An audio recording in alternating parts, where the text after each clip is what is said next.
अस्सलाम वालेकुम। Welcome all to the programme. Today being the first day, आज का पहला दिन है। Will start.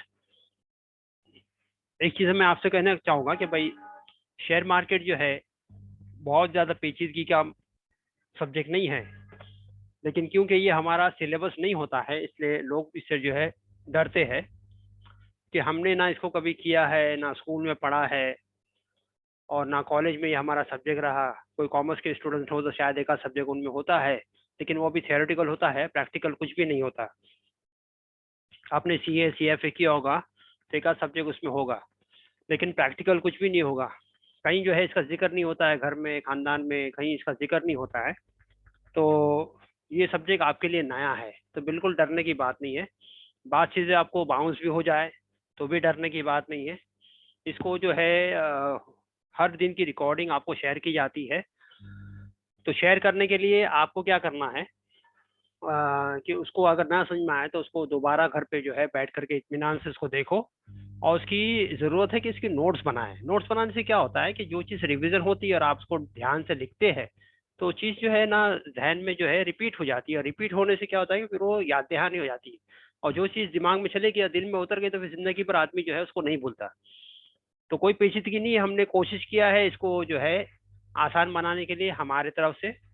तो हमारे साथ बने रहे। ऐसे मैंने पहले ही कहा कि भाई ये शेयर मार्केट जो है थोड़ा कॉम्प्लिकेट सब्जेक्ट है और बहुत बड़ा सब्जेक्ट है ये।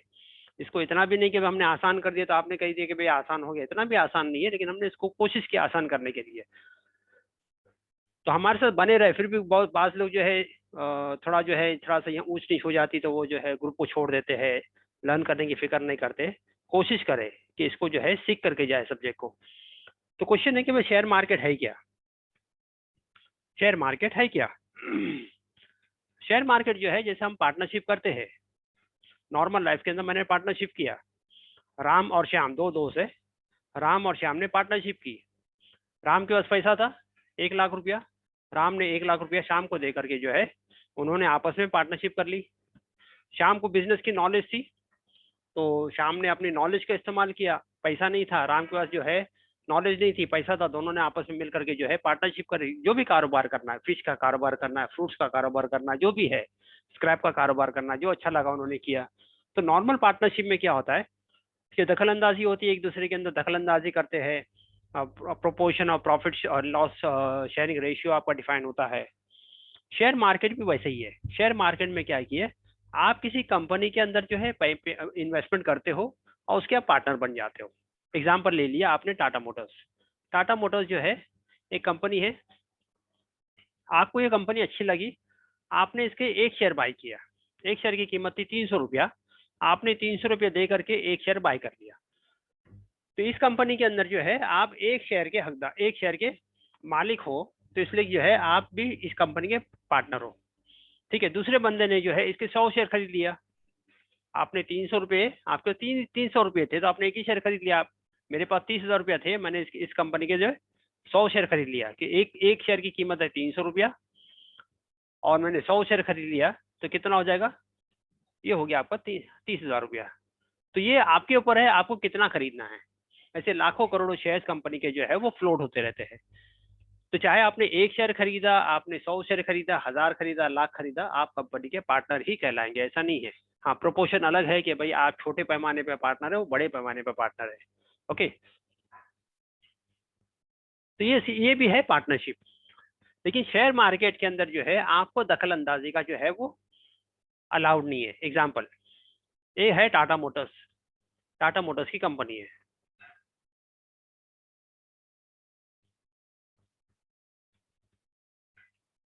टाटा मोटर्स में जो है अलग अलग लोगों ने जो है अलग अलग जगह से जो है कि कोई केरला में था, वहां से इसने इन्वेस्टमेंट किया। कोई महाराष्ट्र वाला था, उसने इन्वेस्टमेंट किया। कोई MP वाला था, कोई UP से इन्वेस्टमेंट किया, किसी ने कश्मीर से किया, किसी ने पंजाब से किया, किसी ने जो है हरियाणा से किया। ठीक है। इस तरीके अलग अलग लोगों ने जो है इन्वेस्टमेंट किया। अब अगर ये लोग जो है किसी वजह से कंपनी के जो है कारोबार से जो है खुश नहीं है, केरला वाला खुश नहीं है, MP वाला खुश नहीं है, वहाँ पंजाब वाला हरियाणा वाला खुश नहीं है। अब इन लोगों ने क्या किया, बाज लोग को जाति दुश्मनी भी होती है, तो जाति दुश्मनी के हिसाब से वो जो है किसी थर्ड पार्टी को भी अपॉइंट कर लेते हैं, भैया उससे जो है बदला लेना है, आप खड़े हो जाओ। बाज लोग खुद सामने आके खड़े हो जाते हैं परेशान करने के लिए। अब केरला वाले ने जो है उसकी कंपनी से नाखुश था, उसने केस कर दिया। एमपी वाला नाखुश था किसी वजह से, उसने भी केस कर दिया। हरियाणा वाला नाखुश था, उसने भी केस कर दिया। महाराष्ट्र वाला नाखुश था, उसने भी केस कर दिया। अब ये कंपनी वाला अपना काम काज देखे या फिर जो है केसेस को अटेंड करे। अब इंडियन लॉ के हिसाब से केरला का केस केरला में चलेगा, महाराष्ट्र का केस महाराष्ट्र में चलेगा, हरियाणा का केस हरियाणा में होगा, पंजाब का केस पंजाब में होगा। तो ये बंदा अपना कामकाज देखे, फैक्ट्री चलाए कि ये केस के पीछे जावे। तो गवर्नमेंट की तरफ से जो है ये ऐलान हुआ कि भाई अगर आपने कंपनी के अंदर इन्वेस्टमेंट किया तो कंपनी पे आप डायरेक्टली जो है केस नहीं कर सकते। हाँ, अगर आपकी कुछ भी ग्रीवेंसीज है, कोई आपका डाउट्स है, किसी बात का शक शुबा है, तो कोई अथॉरिटी होती है, उस अथॉरिटी को आप लिख सकते हो। एग्जाम्पल ले लो कि भाई हमारे पास जो है जितने भी बैंक्स है, इन सब का हेड कौन है? Reserve bank of India. अब रिजर्व बैंक ऑफ इंडिया, जिसे हम आरबीआई कहते हैं, reserve bank of India, her note के पीछे रिजर्व बैंक ऑफ इंडिया लिखा रहता है।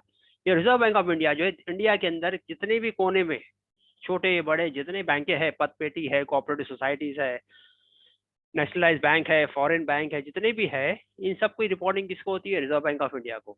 अगर आपको जो है आपके इलाके में किसी बैंक के अंदर गड़बड़ी नजर आ रही है, आपको लगा कि यार तो बहुत गड़बड़ी हो रही है, तो आपको किसको लिखना पड़ेगा? आप रिजर्व बैंक ऑफ इंडिया को लिखोगे, भाई ये गड़बड़ी हो रही है, आपको फाइन करो। तो रिजर्व बैंक ऑफ इंडिया क्या करेगा? फाइन करेगा और आपको जो है उसके बारे में इन्फॉर्म करेगा, भाई ये फाइंडिंग हुई है, गलत है या। तो एक अथॉरिटी है, बैंकों का जो हेड है वो है रिजर्व बैंक ऑफ इंडिया। बैंकों का जो हेड है वो रिजर्व बैंक ऑफ इंडिया। तो कोई भी अगर आपका क्वेरी है, ग्रीवेंसेस है, कोई कंप्लेंट है, वो आपको रिजर्व बैंक ऑफ इंडिया को लिखना पड़ेगा। उसी तरीके से जो है इस सिलसिले में जो कंपनी की बात आती है, कंपनी के शेयर मार्केट की बात आती है, तो वहाँ जो है तो अथॉरिटी है, एक होती है बीएसई, जिसे हम कहते हैं बॉम्बे स्टॉक एक्सचेंज, और दूसरा है एनएसई, जिसे हम कहते हैं national stock exchange. Bombay stock exchange जो है ये ब्रिटिश के ज़माने का है, ब्रिटिश के ज़माने का जो है ये बना हुआ है, उसके बाद बना नेशनल स्टॉक एक्सचेंज। अब 1992 के अंदर बहुत बड़ा कांड हो गया था, स्कैम हुआ था, जिसे कहते हैं हर्षद मेहता स्कैम। हर्षद मेहता स्कैम हुआ ना, तो गवर्नमेंट जो है वो सत्ते में आ गई, जैसे विजय माल्या का स्कैम हो गया और जो दूसरे जो स्कैम हो गए। तो इसके लिए गवर्नमेंट जो है लायबल रहती है, आंसरेबल। गवर्नमेंट को इसको आंसर देना पड़ता है कि भाई आपके मौजूदगी में ये बंदा फरार कैसे हो गया, पैसे की जो है इसने स्कैम कैसे कर लिया। तो गवर्नमेंट को उसको जवाब देना पड़ता है। तो हर्षद मेहता के टाइम पर भी जो है गवर्नमेंट जो है, क्योंकि ये शेयर मार्केट जो है ये हमारे देश की शान होती है, नाक होती है, ऐसा ही नहीं कि सरसरी है, ये हमारे देश की नाक है। बिकॉज जितने फॉरेन के फंड्स वगैरह आते हैं वो आपकी इकोनॉमी को देख करके जो है वो इन्वेस्टमेंट करते हैं अब हमारी कंट्रीज के अंदर। तो जैसा मैंने पहले कहा था हमारे वेबिनार के अंदर कि इंडिया जो है पहले भी सोने की चिड़िया थी, आज भी इंडिया जो है सोने की चिड़िया है। तो अगर आप देखोगे कि शेयर मार्केट के अंदर इतना जो है कोविड चल रहा है, लेकिन शेयर मार्केट ऊपर ही ऊपर चल रहा है, बिकॉज फॉरेन का बहुत सारा पैसा जो है इंडिया के अंदर आ रहा है। अब ज्यादातर पैसा जो है मिडिल ईस्ट से जो है इंडिया में आ रहा है। मिडिल ईस्ट से आने की वजह क्या है कि आपने देखा पेट्रोल डीजल की गाड़ियां जो है वो बंद हो रही है, इलेक्ट्रिक व्हीकल्स आ रही है। तो इलेक्ट्रिक व्हीकल्स आएगी तो अल्टीमेटली पेट्रोल डीजल के जो है वो खपत जो है कम हो जाएगी, कंजप्शन कम हो जाएगा। तो दे ऑल्सो नीड, उनको भी एक ऑल्टरनेटिव मार्केट चाहिए कि अपना पैसा कहाँ लगाए, उनको भी तो बिजनेस एक्सपांड करना है। तो एक है कि भाई इंडिया इंडिया जो है ग्रोथ पर है, क्योंकि चाइना जो है कोविड के हिसाब से चाइना को बहुत बड़ा सेटबैक मिला, लोग दुनिया जो है चाइना से नाराज है। तो चाइना का ऑल्टरनेटिव क्या है? चाइना का ऑल्टरनेटिव है वो है इंडिया। तो इंडिया के पास बहुत ग्रोथ है, पोटेंशियल है। इसलिए जो है जैसे मैंने कहा कि सोने की चिड़िया है इंडिया, पहले भी थी आज भी है, तो हमको इसका फायदा उठाना चाहिए। तो हर्षद मेहता का जो स्कैम हुआ उस वक्त जो है बॉम्बे स्टॉक एक्सचेंज था, प्राइवेट बॉडी थी, तो गवर्नमेंट रिस्पॉन्सिबल हो गई, तो गवर्नमेंट ने जो है एक्शन लिया। उसके बाद जो है नेशनल स्टॉक एक्सचेंज बना। नेशनल स्टॉक एक्सचेंज का हेड ऑफिस दिल्ली के अंदर है, बॉम्बे स्टॉक एक्सचेंज का हेड ऑफिस बॉम्बे के अंदर है। हाँ, फिर जो है दोनों को जो है गवर्नमेंट ने अपने कब्जे में ले लिया।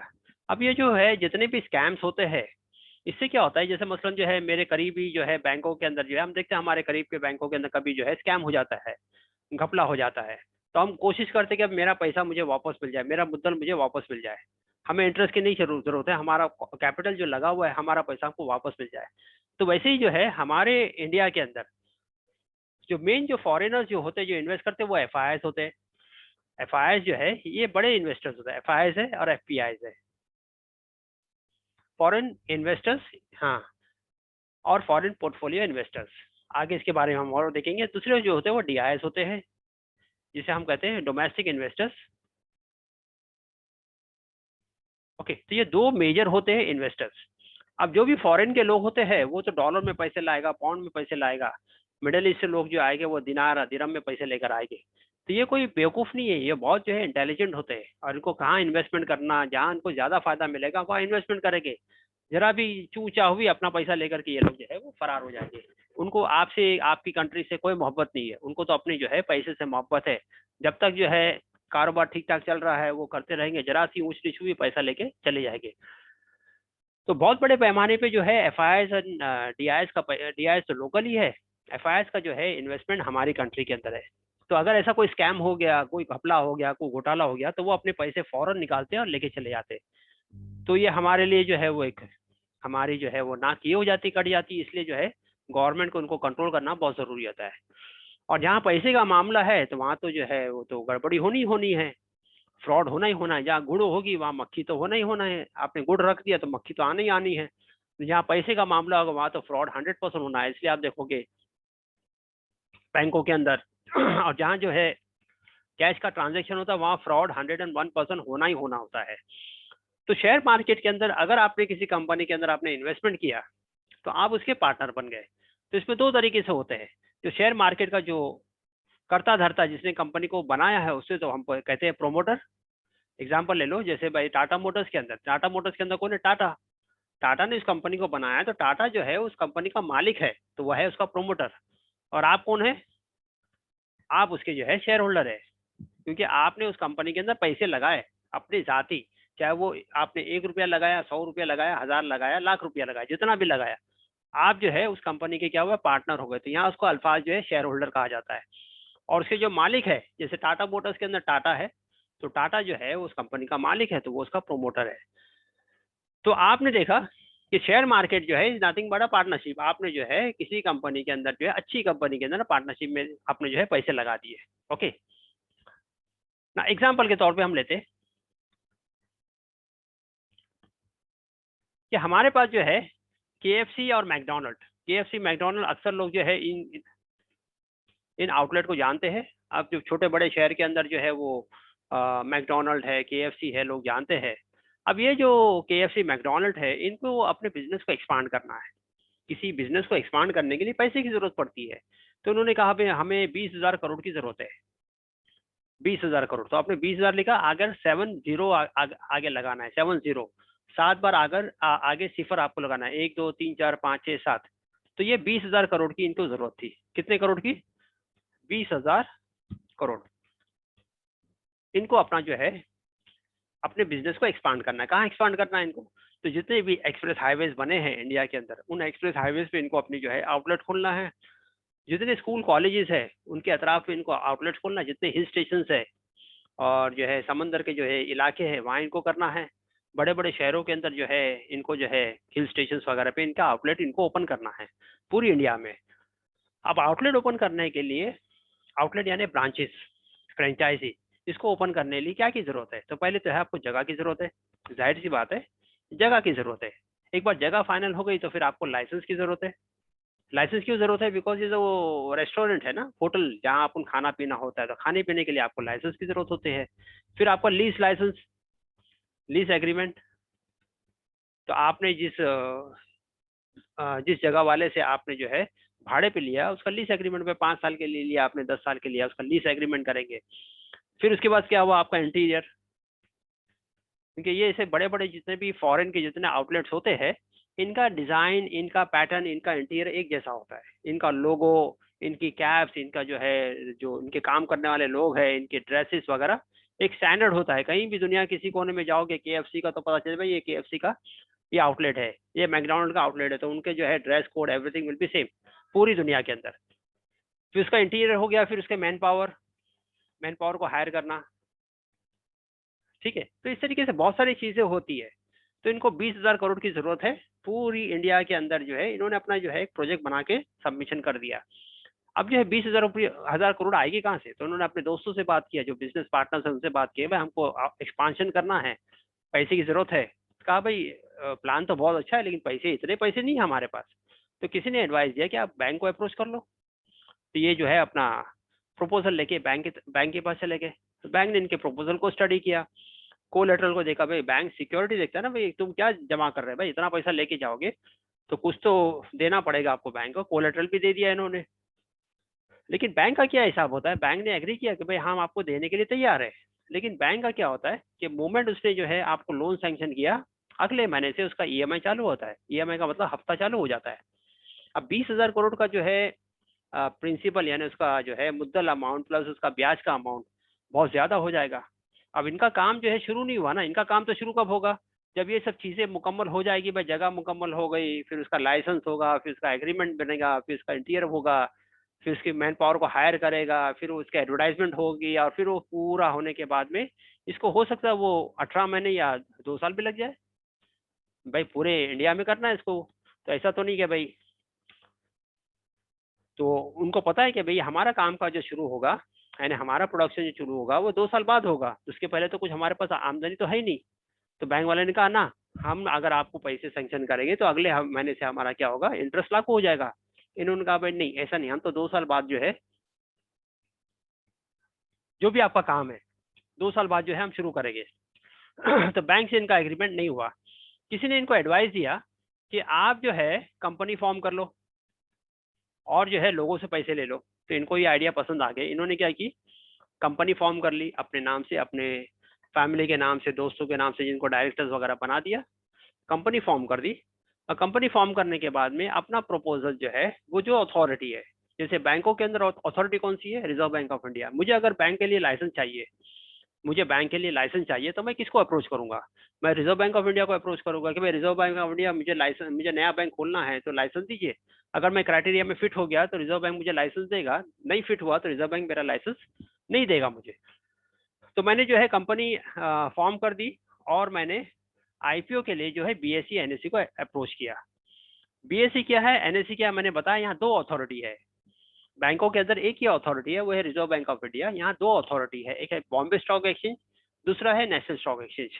अब जो है जब हर्षद मेहता का स्कैम हुआ था तो गवर्नमेंट चाहती तो बीएसई को स्क्रैप कर सकती थी, क्या भाई इसको हटा दे, लेकिन गवर्नमेंट ने ऐसा किया नहीं। दोनों एंटिटी को उसने जो है साबुत रखा कि बीएसई भी अपने जो है अपनी जगह पर है, एनएससी भी, लेकिन दोनों किसके कंट्रोल में? गवर्नमेंट के कंट्रोल में। अब आपने कंपनी जो है फॉर्म की, तो कंपनी आप चाहो तो उसको बीएसई में लिस्ट कर लो या एनएससी में लिस्ट करो, ये आपके ऊपर है। कोई भी कंपनी फॉर्म होती है तो वो या आपने उसको रजिस्टर किया बीएससी के अंदर, या आपने रजिस्टर कर दिया उसको एनएससी के अंदर, या आपने रजिस्टर किया दोनों के अंदर, कोई हर्ज नहीं है उसमें, कोई जो है ये नहीं है। तो आपने जो है कंपनी फॉर्म कर दी। कंपनी फॉर्म करने के बाद में आपको जो है पब्लिक से पैसा लेना है। कितना लेना है? 20,000 करोड़ रुपया। तो उसके लिए आपने प्रपोजल किसको सबमिशन किया? बीएससी एनएससी को। बीएससी एनएससी जो है ना, बीएससी एनएससी के पास पूरी टीम होती है, जिसमें बैंकर्स भी होते हैं, लॉयर्स भी होते हैं, चार्टर्स भी होते हैं, मर्चेंट बैंकिंग वगैरह बड़ी टीम होती है। जैसे मैंने कहा भाई जहाँ गुड़ होगा वहाँ मक्खी होगी, जहाँ पैसा होगा वहाँ फ्रॉड होगा। तो पैसे की बात आती सबके कान खड़े हो जाते, भाई फ्रॉड होगा, कहीं ये मालिया ना बन जाए। तो वो बीएससी एनएससी पूरी अच्छी तरीके से जो है इनके प्रपोजल को स्टडी करती है, बैकग्राउंड को स्टडी करती है, फिर इनको हरी झंडी देती है कि भाई आईपीओ आप जो है ला सकते हो। आईपीओ का मतलब क्या है? Initial public offer. Initial public यानी जब फर्स्ट टाइम कोई कंपनी पब्लिक से पैसे लेती है, फर्स्ट टाइम कोई भी कंपनी, वो जो है उसको बोलते हैं आईपीओ। तो ये जो पहली बार आई, इन्होंने जो है पब्लिक से पैसा लेना है। कितना पैसा लेना है? 20,000 करोड़। 20,000 करोड़ लिखना कैसा है? तो 20,000 लिखे, आगे 7 बार आपको जीरो लगाना है, 7 बार सिफर लगाने हैं, तो ये हो जाएगा 20,000 करोड़। अब ऐसे ही बड़े बड़े फिगर्स आपको आते रहेंगे, हमारे साथ बने रहे। तो बीएससी एनएससी ने जो है मैकडोनल्ड केएफसी का जो प्रपोजल था उसको एक्सेप्ट किया। बोला भाई ठीक है भाई आपको प्रपोजल ओके है, आप आईपीओ के लिए जा सकते हो। आईपीओ के लिए जो है इनके एडवर्टाइजमेंट पेपर में आ गई कि भाई 20,000 करोड़ है, इस तरीके से कंपनी है, इस तरीके से एक्सपांशन प्लान है। जो लोग इस कंपनी को जानते थे उन्होंने क्या किया, इसमें इन्वेस्टमेंट करना शुरू कर दिया। जैसे मसलन जो है ए था, बी था, सी था, डी था, ई था।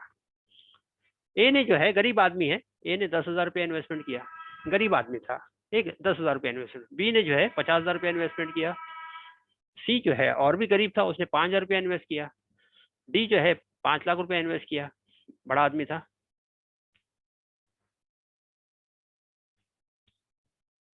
और ई ने जो है 20 लाख रुपए इन्वेस्टमेंट किया, आपके ऊपर है। अब यहाँ जो है एक शेयर की कीमत जो थी वो 100 रुपया थी, यानी जो कंपनी अभी जो मैकडोनल्ड KFC ने जो लॉन्च किया, पर शेयर जो है प्राइस कितनी थी उसकी, 100 रुपया। तो इनको कितने शेयर मिलेंगे, अब देखेंगे कि भाई एक शेयर की कीमत जो है 100 रुपया है, तो इसने 10,000 रुपया लगाया, तो इसको अगर हमने तकसीम कर ली तो इसको 100 शेयर मिलेंगे। कितने शेयर मिलेंगे, क्योंकि 10,000 रुपया लगाया है। सिमिलरली अगर इसने 50,000 रुपया लगाया, इसको आपने तकसीम कर लिया 100 रुपये से, तो इसको 500 शेयर मिल गए। इसने कितने लगाया था, 5,000 रुपया, तो इसको कितने शेयर मिलेंगे, इसको 50 शेयर मिलेंगे। आपने जितना पैसा लगा, जितना घी डालोगे उतना ही पकवान आपका स्वादिष्ट बनेगा। इसने ज्यादा पैसे लगाए तो इसको ज्यादा शेयर मिल जाएंगे, जाहिर सी बात है। इसने और ज्यादा लगाए तो इसको और ज्यादा शेयर मिल गए।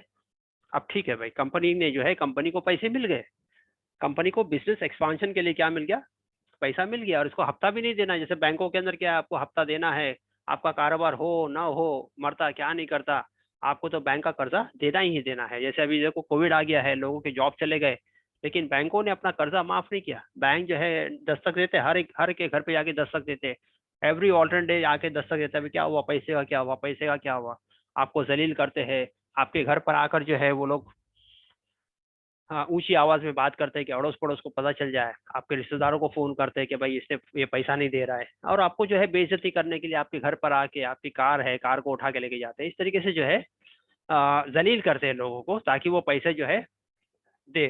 देखो बैंक कभी भी जो है, इतने सारे जो है बैंक की, जब हम लोन लेते हैं ना, तो हम जो है हर पेपर पे साइन कर लेते हैं। उसमें बहुत सारे क्लॉजेज होते हैं, इतने बारीक बारीक क्लॉज होते हैं, आप कभी पढ़ते भी नहीं हो। तो उसमें जो है हम अपनी गर्दन जो है उनको पूरी हवाले कर देते। आदमी कब्र में भी चला जाए तो भी बैंक को अथॉरिटी है कि उसका घर बेच करके जो है वो पैसा वसूल करे, इतना उसको अथॉरिटी है। हाँ, तो कर्जा जो हम लेते हैं तो बहुत सोच समझ के लिए, कोशिश करके कर्जे से काम ना करें। तो इन लोगों ने जो है मैकडोनल्ड KFC के अंदर पैसे लगाया।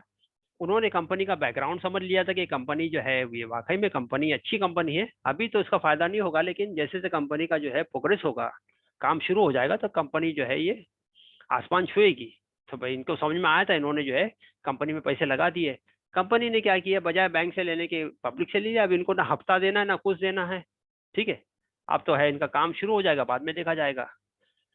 अब एक चीज याद रखो, जो बेसिक चीज है, मैं जो समझाने की कोशिश करूंगा बड़े आसान लफ्जों के अंदर, मैं जो कोशिश करूंगा आपको समझाने के लिए। आज का जो है इक्विटी जो है हमारा बैच है, अगर आपके बगल में जो है 8वीं क्लास का भी अगर बच्चा बैठा होगा तो भी मेरे अल्फाज को समझ जाएगा। तो बिल्कुल जो है इत्मीनान रखें, आपके जितने भी सवालात होंगे वो हम जो है ट्राई कोशिश करेंगे आपके जवाब देने के लिए। इसमें कोई फराटे वाले इंग्लिश की जरूरत नहीं है कि मैं उर्दू से पढ़ा हूँ या मैं जो इंग्लिश नहीं जानता। बिल्कुल डरने की बात नहीं है, बिल्कुल डरने की बात, इत्मीनान आप बैठे रहे। किसी भी कंपनी के अंदर आपको जो है,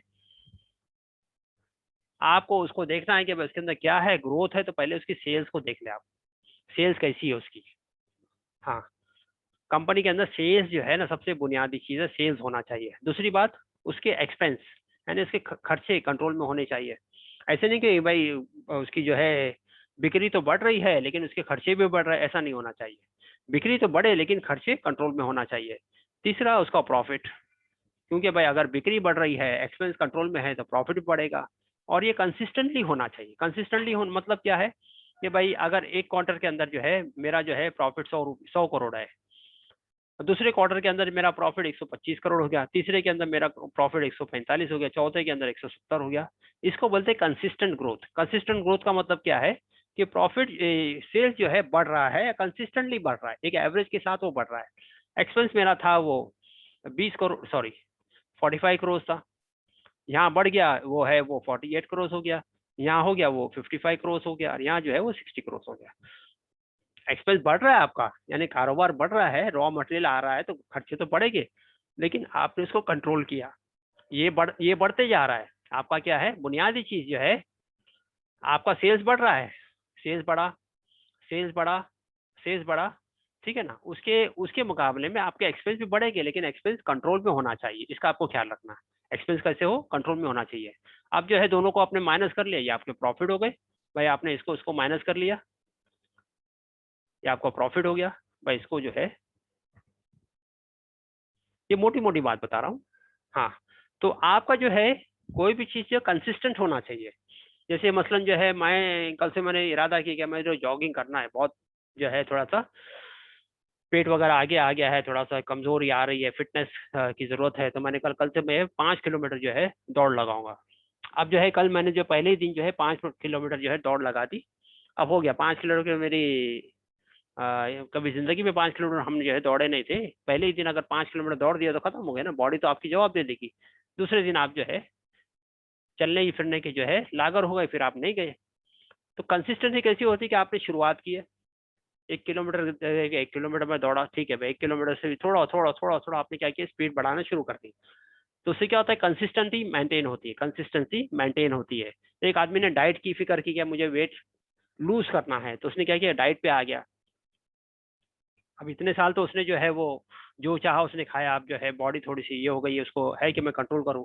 अब जबान पे कंट्रोल तो होगा नहीं, तो थोड़ा थोड़ा कंट्रोल करे, कंसिस्टेंटली थोड़ा थोड़ा जब करेगा तो उसको कंट्रोल होगा। एक आदमी को सिगरेट की जो है लत लगेगी सिगरेट पीने की, अब उसे कहे कुछ सिगरेट छोड़ दे, वो इमीडिएटली नहीं छोड़ेगा। दिन में अगर वो 20 सिगरेट पीता है, अब उसने 18 पे लेकर आया, 18 से जो है वो 15 पे आ गया, 15 से 14 पे आया, 12 पे आया, 10 पे आया, तो this is how it will get reduce. आप बोलोगे सीधा उसको 20 से 0 पे आ जाए, तो इम्पॉसिबल है वो। तो you don't expect anything out of the way. तो आपने जो है सेल्स पे जो है ध्यान दो कि सेल्स कंसिस्टेंटली ग्रोथ होना चाहिए। जैसे नेचुरल होता है ना भाई, आपने जो है किसी बच्चा बच्चा पैदा हुआ, तो बच्चा पैदा हुआ तो कैसे इसके अंदर कंसिस्टेंटली ग्रोथ होता है, थोड़ा थोड़ा धीमे धीमे धीमे धीमे धीमे ग्रो होता है। ऐसा नहीं कि भाई फौरन बच्चा जो है 1 साल का हो गया, दो चलने लगा और अब दौड़ने लगा और बोलने लगा, इस तरीके से नहीं होता ना, इसका कंसिस्टेंटली ग्रोथ होती है। कोई पेड़ को आपने जमीन में गाड़ दिया, कोई जो है आम की गुठली को जमीन में आपने गाड़ दिया, तो जमीन में गाड़ दिया तो जो छोटा सा पौधा, एकदम छोटा पौधा आएगा जो एकदम कमजोर होगा, लेकिन इसकी देख रेख किए तो हल्के हल्का हल्का धीमे धीमे धीमे धीमे धीमे धीमे उसको ग्रोथ मिलता है। लेकिन जब वो ग्रोथ पकड़ लेता है तो एकदम जो है, हाँ, एकदम बड़ा पेड़ बन जाता है। फिर वो बड़ा पेड़ आपको साया भी देता है और आपको जो है फल भी देता है। तो उसके लिए वक्त वक्त चाहिए। हम क्या चाहते हैं कि आज मैंने काम किया, कल जो है क्या हुआ, रिजल्ट आना चाहिए। तो वो तो मैगी वाला काम है कि अभी भूख लगी, जाओ मैगी बना लो, तो माँ बाप भी खुश, बच्चे भी खुश, तो उससे ताकत थोड़ी आती है, ताकत नहीं आती ना उससे। तो इसलिए थोड़ा सा वक्त दीजिए, किसी चीज को वक्त दीजिए। आपने अपने बनाने में वक्त दिया, 10 साल का आपने एजुकेशन लिया, एजुकेशन के बाद में आप कॉलेज गए, जब कहीं जाके आप बने ना, 10 साल स्कूल की एफर्ट, फिर 5 साल आपकी कॉलेज की एफर्ट, फिर हायर एजुकेशन की एफर्ट, उसके बाद कहीं जाकर आप बने, उसके बाद फिर आप किसी ओहदे पर बैठे, और ओहदे के बैठने के बाद इतना सारा आपके पास जो एक्सपीरियंस है, तो ऐसे ही नहीं आ गया ना। तो कंपनी के अंदर जो बुनियादी चीज है वो है सेल्स, एक्सपेंस, प्रॉफिट। ये अगर तुम 10 साल बाद भी मुझसे पूछोगे क्या है, तो यही आएगा। इसलिए जो है बुनियाद चीज पे याद रख लो। 6 महीने बाद बोलेंगे सर वो आपने बताई थी क्या, तो यही चीज होगी, सेल्स है, एक्सपेंस है, प्रॉफिट है। दूसरी बात, मैनेजमेंट आपके स्ट्रांग होना चाहिए। मैनेजमेंट कैसा होना चाहिए, मैनेजमेंट टीम स्ट्रांग होनी चाहिए। आपस में क्या होता है, बाज मरतबा जो है मैनेजमेंट जो है फैमिली मेंबर्स होते हैं, आपस में टकराव होता है, और वो टकराव के हिसाब से वो मैनेजमेंट डिसीजन ले नहीं पाता, डिसीजन ले नहीं पाता तो कंपनी में ग्रोथ नहीं होता है, कंपनी में ग्रोथ नहीं होता तो कंपनी क्या होता है, फ्लॉप होना, लॉस पिकिंग होना शुरू हो जाती है। तो मैनेजमेंट आपके पास कैसा होना चाहिए, स्ट्रांग होना चाहिए। इसके अलावा जो इनके ऊपर कोई लोन नहीं होना चाहिए। मार्केट जो है, कंपनी अगर लोन लेके काम करती है तो मार्केट उसे पसंद नहीं करता, याद रखो। हाँ, उसको मार्केट पसंद नहीं करता कि आपने, हाँ, एक वक्तन फौक्तन जो है लोन लेकर काम कर दिया आपने, तो ठीक है। लेकिन बार बार आप लोन ले लो, बार बार लोन ले लो, आपकी कंपनी है 100 करोड़ की, आपने जो है 50 करोड़ रुपया लोन ले लिया, तो मार्केट इसे पसंद नहीं करता है। फिर जो है अपने शेयर्स को प्लेज कर देना, प्लेज यानी गिरवी कर देना, यानी मैंने अपने घर के जेवर को जो है गिरवी कर दिया, तो अच्छी बात है, अच्छी बात नहीं है भाई, ये तो कोई जो है अच्छे लोगों का जो है काम नहीं है। वैसे आपने अपने शेयर, अपने कंपनी के शेयर आपने जो है गिरवी रख दिए बैंकों के अंदर, तो मार्केट इसे पसंद नहीं करता। तीसरी बात ये है, आपके पास नए नए प्रोडक्ट, नए नए आइडियाज होना चाहिए। एक ही प्रोडक्ट को लेके बैलगाड़ी की सवारी नहीं चलेगी, आपको नई नई चीजें लेकर आना पड़ेगा। आप गोदरेज से देखो, गोदरेज साबुन बनाता है, साबुन बनाता है, लेकिन गोदरेज नया नया साबुन लेकर आता है, नया नया साबुन लेकर आता है, उसकी एडवर्टाइज कितनी करता है। हाँ, इसलिए करता है कि भाई लोगों के अंदर आवे कि ये नया चीज है, नया चीज है, नया चीज है। वही पुराने life boy, life boy, life boy, तो लाइफ बॉय आदमी बोले कि क्या ये तो पुराना है, तो कुछ नया लेकर आओ, तो उसने उसके पेपर की, उसका रैपर बदली कर दिया, थोड़ा सा अंदर से जो है उसका ये बदली कर लिया। तो इस तरीके से जो है ये बुनियादी चीज है कि आपके सेल्स, आपके एक्सपेंस, आपके प्रॉफिट, आपके मैनेजमेंट स्ट्रांग, लोन नहीं, प्लेज नहीं, और आपके अंदर नए नए प्रोडक्ट्स होना चाहिए, एक्सपांशन होना चाहिए आपके अंदर। क्या होना चाहिए, एक्सपांशन हमेशा। बिजनेस को बढ़ावे की फिक्र करना चाहिए। ऐसा नहीं कि भाई बिजनेस जहाँ भी है तो बस एक ही दुकान है तो एक ही दुकान के अंदर बस है, तो ऐसा नहीं है। आपके अंदर एक्सपांशन होना चाहिए। तो ये बुनियादी चीजें होती है कंपनी के अंदर। जब आप देखते हो, इसे हम कहते हैं शेर का बच्चा। देखो, शेर के बच्चे को आइडेंटिफाई करने के लिए ये बुनियादी चीजें होती है। शेर के बच्चे को पालोगे, आगे चलकर वो बब्बर शेर बनेगा।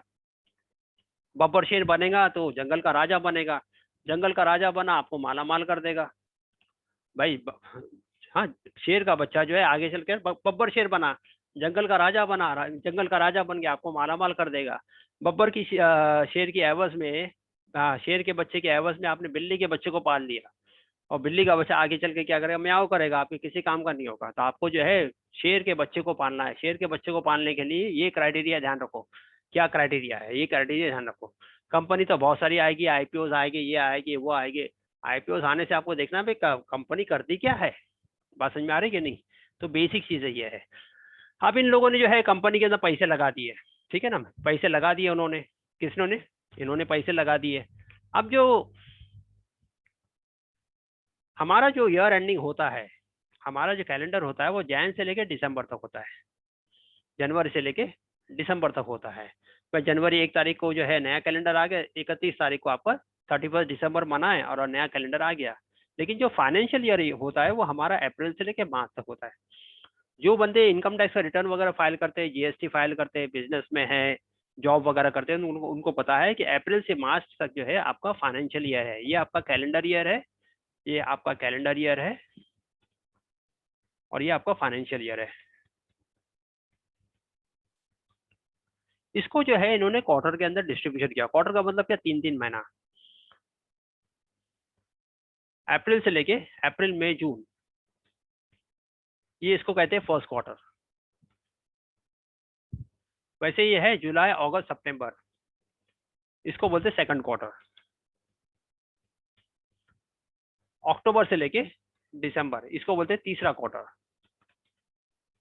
और चौथा क्वार्टर आपका जो है वो जैन से लेके मार्च, ये आपका है फोर्थ क्वार्टर। ठीक है। तो इसमें अगर आप देखोगे, मैं इसको, हाँ आपने देखा अप्रैल से शुरू हुआ, अप्रैल मई जून 3 महीना, ये पहला क्वार्टर। जुलाई अगस्त सितंबर ये दूसरा क्वार्टर।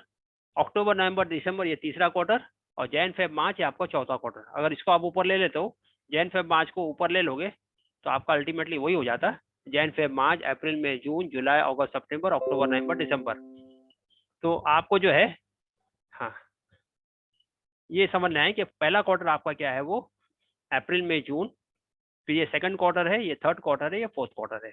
अब ये क्वार्टर में होता क्या है, क्वार्टर में जो है ना, ये कंपनी जितनी जो काम करती है, इनको अपना balance sheet, profit and loss account जो है एनएससी बीएससी को सबमिशन करना पड़ता है। जैसे बैंक होती है, तो बैंक के अंदर फ्रॉड होना, आप जैसा बताए कि लाजमी है, फ्रॉड होगा, गड़बड़ी होनी है, क्योंकि जितने बोर्ड ऑफ डायरेक्टर्स होते हैं वो बैंक बनाते इसीलिए है कि उनको अंदर ही अंदर कुछ ना कुछ जो है गड़बड़ी करनी होती है। अपने आदमियों को कर्जा दे दिया बगैर जो है श्योरिटी के कर्जा दे दिया, किसी को 50 लाख दे दिया, किसी को 5 करोड़ दे दिया, किसी को 50 करोड़ दे दिया, कोई पूछने वाला नहीं है।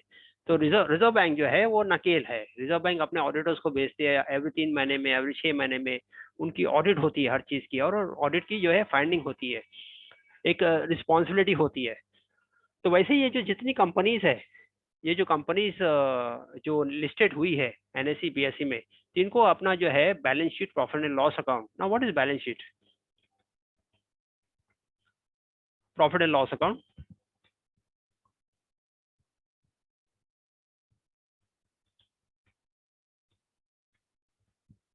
Profit and loss account. तो ये जो है किसको सबमिशन करना पड़ता है, एनएससी बीएससी को सबमिशन करना पड़ेगा, और एक अपना जो है ऑनलाइन अपनी साइट पे जो है अपलोड करना पड़ेगा। बैलेंस शीट में होता क्या है, बैलेंस शीट में इनका जो है सब कुछ चिट्टा जो है इनका बैलेंस शीट में पता चल जाता है। प्रॉफिट एंड लॉस अकाउंट के वही क्या मालूम पड़ेगा आपको, कि ये चीजें मालूम पड़ेगा, इसका सेल्स कितना हो रहा है, इसके एक्सपेंस कितने हैं, इसके प्रॉफिट कितने हैं, इसका मैनेजमेंट जो है कैसा काम कर रहा है, इस पर लोन कितना है, और क्या क्या चीजें कर रहा है, ये सब चीजें जो है balance sheet, profit and loss account में सब पता चल जाता है। हाँ, ऐसे तो जब आप रीड करने लगे आपको पता चलेगा इसके सेल्स, तो सेल्स देखा भाई ये क्वार्टर के अंदर कैसा था, ये क्वार्टर में कैसा था, ये क्वार्टर में कैसा है, ये क्वार्टर भाई ये कंपनी बढ़िया है भाई। एक्सपेंस, एक्सपेंस कंट्रोल में है भाई। प्रॉफिट भाई, प्रॉफिट भी अच्छा बढ़ते जा रहा है इसका। मैनेजमेंट भी अच्छा है, नए नए प्रोजेक्ट इनके हाथ में है भाई। देखो साउथ अफ्रीका में जाके काम कर रहे हैं, अफ्रीका में जाके काम कर रहे हैं, मिडिल ईस्ट में इनके पास जो प्रोजेक्ट है, यूरोप में इनके पास प्रोजेक्ट है, प्रोजेक्ट इनका एक्सपांशन बहुत फास्ट है, एक्सपोर्ट्स बहुत ज्यादा माल करता है ये। लोन लोन लिया नहीं अब तक कोई आपने जो है शेयर्स को गिरवी रखा है, नहीं गिरवी भी नहीं रखा है। प्रोडक्ट जो है नए नए प्रोडक्ट को लॉन्च कर रहा है, एक्सपांशन जो है इनका, एक्सपांशन ग्रोथ है। तो कंपनी क्या हुई, शेयर के बच्चे हो गए। अब शेयर के बच्चे से मतलब ये नहीं कि कंपनी 10 रुपए की होनी चाहिए। हाँ, हमारे समझ में आता है कि भाई शेयर का बच्चा बोले तो कंपनी का जो है भाव कितना होना चाहिए, शेयर का भाव 10 रुपया होना चाहिए ना। कचरे में हाथ नहीं डालना, कचरे में हाथ डालोगे तो कचरा ही हाथ में आएगा। अब्दुल करीम भाई, हाँ अब्दुल करीम भाई जो है, हाँ उन्होंने जो है, किसी ने उनको जो है राय दी कि भाई कंपनी है, 20 रुपए की कंपनी है, ले लो 200 रुपया हो जाएगी। कितनी हो जाएगी? हाँ अभी इसका कीमत है 20 रुपया, ले लो 200 रुपया हो जाएगी। अब्दुल करीम भाई के पास 1 लाख रुपया था। कितना था? उन्होंने क्या किया, 5,000 शेयर ले लिए इसके। कितने शेयर ले लिए? हाँ 20 के हिसाब से आप इसको जरा ये कर लो, मल्टीप्लाई कर लो, ये कितने हो गए? 5,000 शेयर ले लिया उन्होंने 20 रुपए के हिसाब से। हमको पता नहीं था शेयर मार्केट के अंदर जो है कौन सी कंपनी है, कहाँ मैं पैसे लगा रही हूँ। हाँ, उसने जो है किसी के कहने पर जो है उन्होंने 20 रुपया जो है इस कंपनी में शेयर पे लगा दिया, 1 लाख रुपया लगा दिया। कुछ महीने बाद पता चला कि भाई ये कंपनी बजाय ऊपर जाने के नीचे चलेगी, उसकी शेयर की कीमत हो गई 2 रुपया। कितनी हो गई? शेयर कितने थे उनके पास? उनके पास शेयर तो 5,000 थे। तो 5,000 शेयर मल्टीप्लाई भाई कितने हो गए? जो 1 लाख रुपए लगाए थे वो कितने हो गए? 10। हाँ 10,000 रुपये हो गए। और कुछ महीनों बाद उनको पता चला कि इसकी कीमत कितनी हो गई? कितनी हो गई? 20 पैसा हो गई। तो कितना लगाए थे? 1 लाख रुपया लगाए थे, अभी हाथ में कितना आ रहा है उनके? 1,000 रुपया। तो बगैर कचरे कचरे कंपनी में हाथ डालोगे तो आपको कचरा ही मिलेगा, बिल्कुल कचरे में हाथ नहीं। जैसे हम जाते हैं बाजार में और आप फल खरीदते हो तो अच्छे फल खरीदते हो, सड़े हुए फल को नहीं खरीदते आप। कि सड़ा हुआ फल है, सड़ा हुआ फल लेकर आओगे तो क्या करे, तो बदबू मारेगा, दूसरे फलों को भी खराब कर देगा। आपने भाजी तरकारी लाए तो सड़ी हुई भाजी लेते, गली हुई भाजी लेते? बिल्कुल नहीं लेते, बोले ये तो खराब है, इसको ले जाके करेंगे क्या। हाँ, तो अच्छे काम करो, अच्छे क्वालिटी क्वालिटी क्वालिटी क्वालिटी याद रखो। मैंने एग्जाम्पल के तौर पे आपको कई बार बताता हूँ कि एक है टाइटन की घड़ी, और एक है हमारे नुक्कड़ पे जो है, हमारे जो है बस अड्डे पर या रेलवे स्टैंड अड्डे पर जो है आपको घड़ी मिल जाती है। टाइटन की घड़ी की कीमत है 10,000 रुपया, और वो जो है हमारे बस अड्डे पे घड़ी मिलती है उसकी कीमत है 250 रुपया। आप बोलेगे यार वही चमक तो है, टाइटन जैसी चमक ही तो है, देख उसका बेल्ट देख, उसकी बनावट देख, चमक देख, सब कुछ तो वैसी है। लेकिन क्या है, टाइटन एक ब्रांड है, क्वालिटी है, वैल्यू है, समझे क्या नहीं? और ये जो 250 वाली है इसका कोई ब्रांड नहीं है, ये तो 10 मिनट बाद अगर बंद पड़ गई तो आपको उसको फेंकना पड़ेगा। और इसकी चमक धमक, थोड़े दिनों बाद इसकी चमक धमक जो है फीकी पड़ना शुरू हो जाती है। तो आपको ऐसी कंपनी में काम नहीं करना, नहीं करना, नहीं करना, ठीक है। अब जो है बाज लोग मुझे जो है, कई बार जो है इतने कहने के बाद भी जो है वो लोग क्या करते, ऐसी ही कंपनी में हाथ डालते, फिर बाद में बोलते सर ये मैं फंस गया है, जो फंस गया तो फंस गया, क्या कर सकते बताओ। अब ऐसी कंपनी में अब्दुल करीम भाई अगर फंस जाए तो इनको कैसे निकाला जाए बताओ। इनको निकालना यहाँ से मुश्किल हो जाता है, बड़ा मुश्किल का काम है। क्योंकि ऐसे जो है ना, मैंने बताया ना, यहाँ फ्रॉड है। शेयर मार्केट जो है ना, ये हमारा तुम्हारा जो, हम तो बहुत छोटे लोग हैं इसमें, जो बड़े बड़े लोग, जो शातिर लोग जो काम करते हैं ना, और पैसा तो सबको प्यारा है। सब, हाँ हम, अब अंबानी भी कहता है कि मुझे भाई बड़ा गरीब आदमी हूँ भाई, मुझे पैसे की जरूरत है। तो अगर अंबानी को पैसे की जरूरत है तो आपको मेरे को कितने पैसे की जरूरत होगी, आप अंदाजा लगा लीजिए। तो आपको क्वालिटी में काम करना है, क्वालिटी क्वालिटी क्वालिटी, याद रखो क्वालिटी। अगर आपको कचरा काम करना है तो आपका पैसा ऐसे ही फंसा रहेगा, आप जो है तरक्की नहीं कर पाओगे। आपको तरक्की करना है। एग्जाम्पल ले लो, आपके पास जो है दो बंदे हैं, एक है राम और एक है श्याम। राम जो है वो नुक्कड़ में बैठे रहता है, टपोरीगिरी करते रहता है, सिगरेट पीता है, आवारागिरी करता है। और श्याम जो है वो डिसेंट है, बिजनेसमैन है, कारोबारी है, 4-5 दुकानें हैं उसके इलाके में। अब बताओ आप कारोबार पार्टनरशिप किसके साथ करोगे? जाहिर सी बात है आप उसके साथ कारोबार करोगे जो जो एस्टैब्लिश आदमी है। भाई ये जो आदमी मौतबर आदमी है, जिसपे जो है हम इत्तेफाक कर सकते हैं, हाँ भाई ये आदमी है, इतने सालों से काम कर रहा है, ये हमारा पैसे का क्या करेगा, लेन देन में गड़बड़ी नहीं करेगा।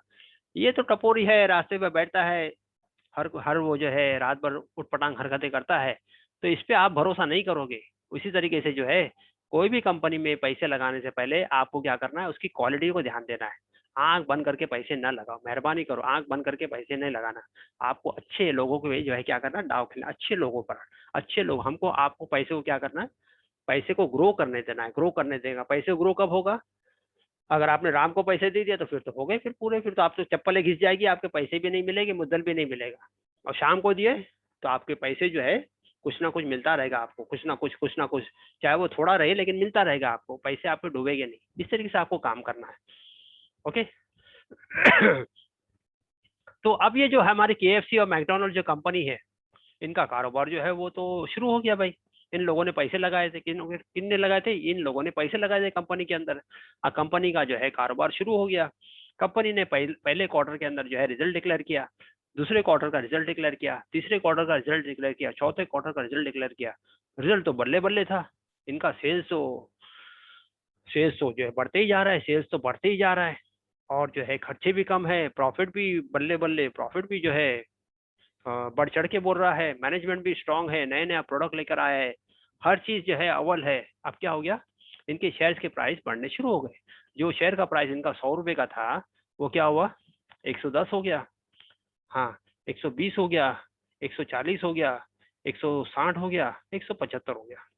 ये कब हुआ? शेयर का प्राइस कब बढ़ता है? शेयर का प्राइस ऐसी ही थी कि आंख बंद करके शेयर का प्राइस बढ़ गया? शेयर का प्राइस उस वक्त बढ़ता है जब कंपनी के अंदर ग्रोथ होती है, वो शेयर का बच्चा होता है। जब शेयर का बच्चा होता है तो बड़े बड़े लोग जो FIs, मैंने कहा ना, FIs foreign investors, foreign portfolio investors को बेवकूफ नहीं होते किसी कंपनी में पैसे लगाते हैं। वो हमसे 10 गुना के 40 गुना हमसे ज्यादा जो शातिर होते हैं, कि वो तो वर्ल्ड लेवल पे काम करते हैं। हम तो जो है वो तो कुएं के मेंढक है। हाँ, तो हम अपने आप को बहुत ज्यादा शातिर समझने की कोशिश ना करें। तो वो जो किसी कंपनी में पैसे लगाते हैं तो सोच समझ के लगाते हैं वो लोग, क्योंकि हर एक को जो है पैसा प्यारा है। तो आपने जो है कंपनी, इन्होंने पैसे लगाए, जो 100 रुपए के शेयर लिए थे वो 175 के हो गए। क्यों हो गए? क्योंकि उनके जो है सेल्स बढ़ने लगे, उनके एक्सपेंस, यही बेसिक क्राइटेरिया यही है, यही बेसिक क्राइटेरिया है। हाँ, अब जो है शेयर की कीमत हो गई 175 रुपया। कितने शेयर है बंदे के पास? इसके पास 100 शेयर है, तो कितना हो गया?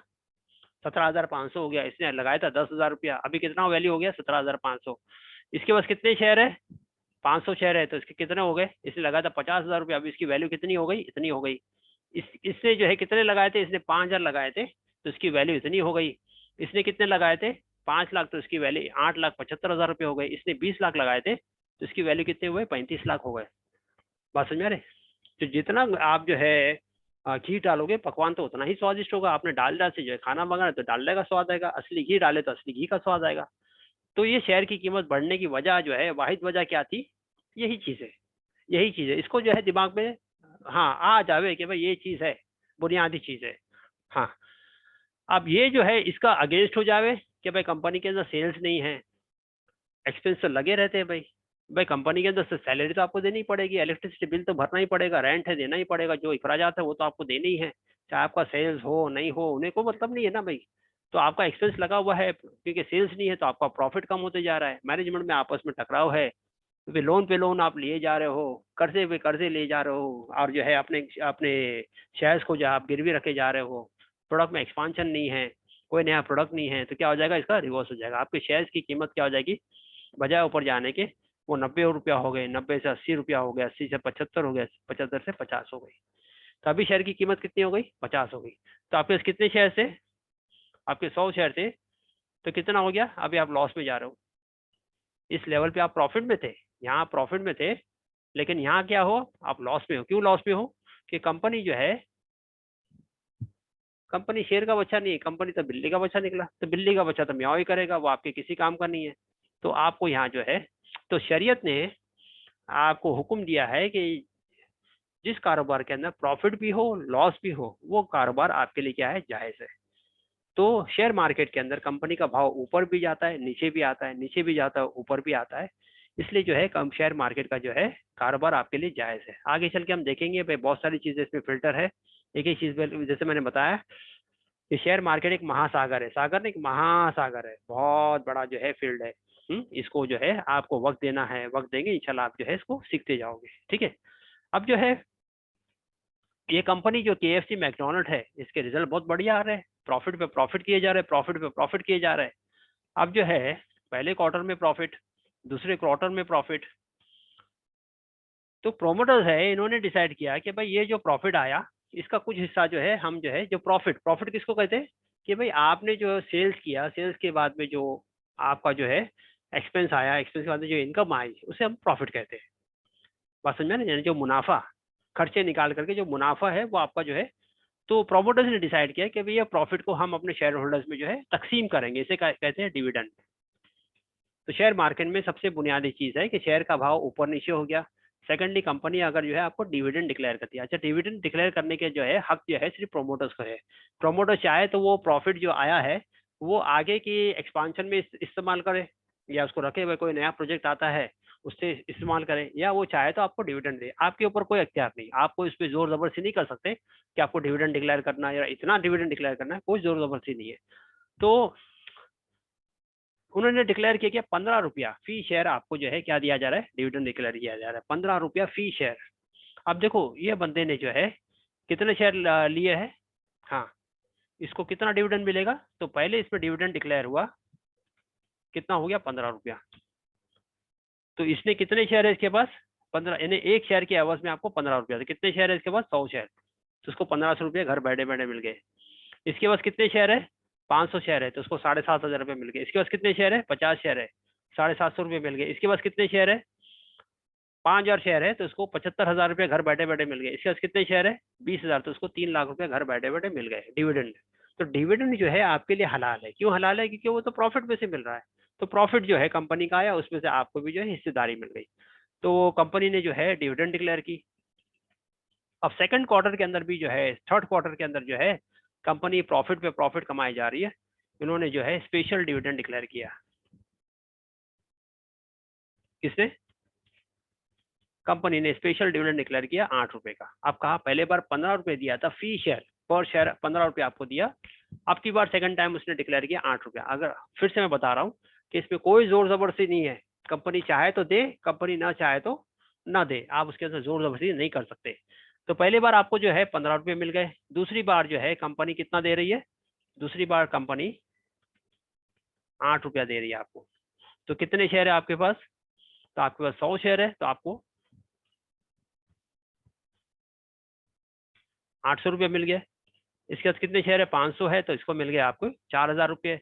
इसके पास कितने शेयर है, तो वो हिसाब से आपको जो है प्रॉफिट होने लगा। तो पहले बार आपको, तो ये 15 रुपये और 8 रुपये मिला करके टोटल कितना हो गया आपको, 23 रुपये तो घर बैठे बैठे मिल गए।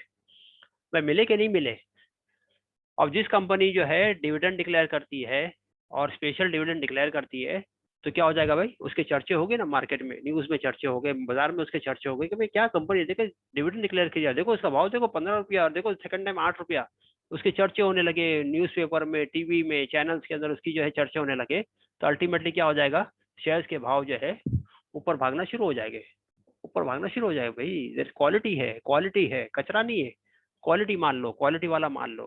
तो पहले आपने देखा कि कंपनी के अंदर, अच्छी कंपनी के अंदर जो है क्राइटेरिया जो है, ये क्राइटेरिया, आपने अच्छी कंपनी के अंदर पैसे लगाए, शेयर्स के भाव ऊपर जाएंगे, आपको डिविडेंड भी मिलेगा, बोनस भी, हाँ जो आगे चीज जो ये आता है, डिविडेंड भी मिला, स्पेशल डिविडेंड भी मिल गया आपको।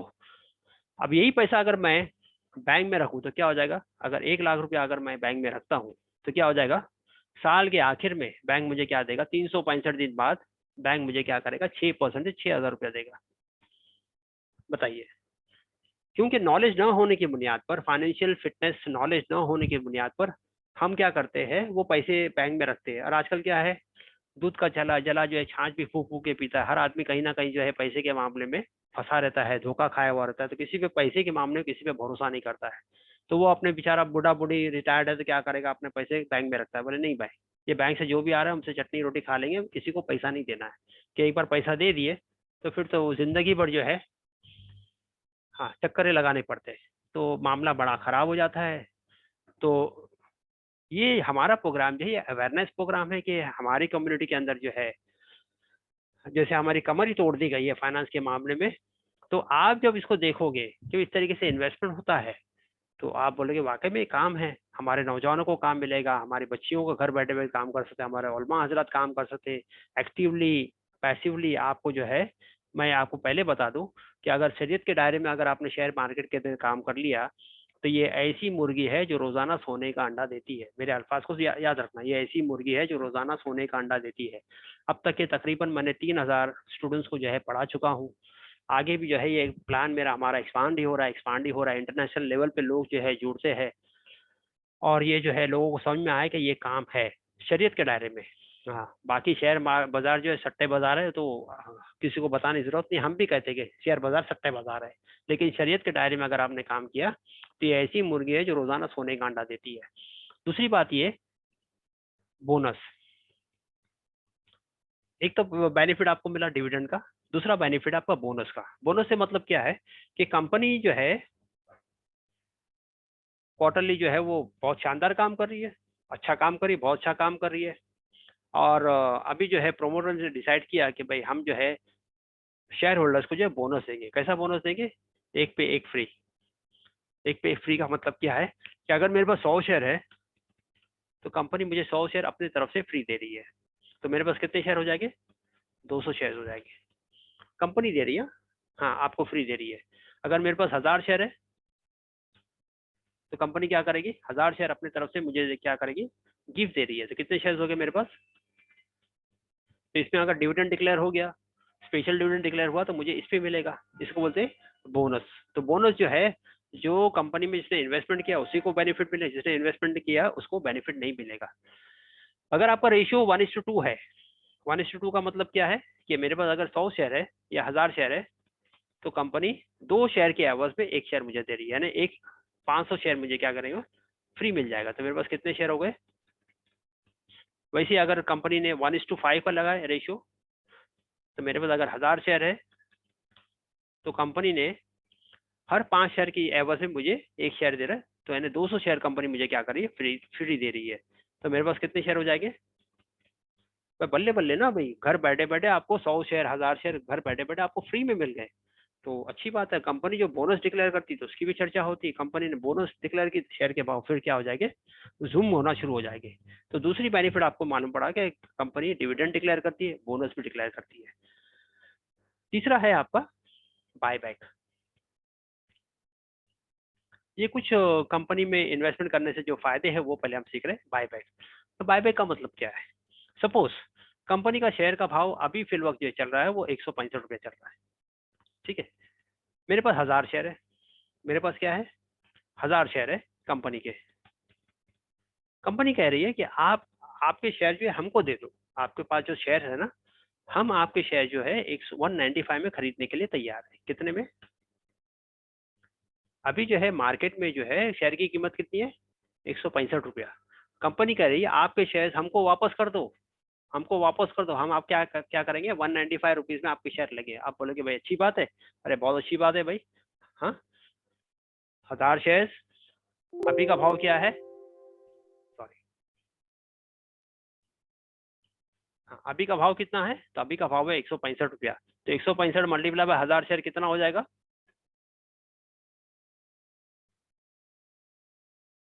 मल्टीप्लाई बाय 165 कितना हो गया?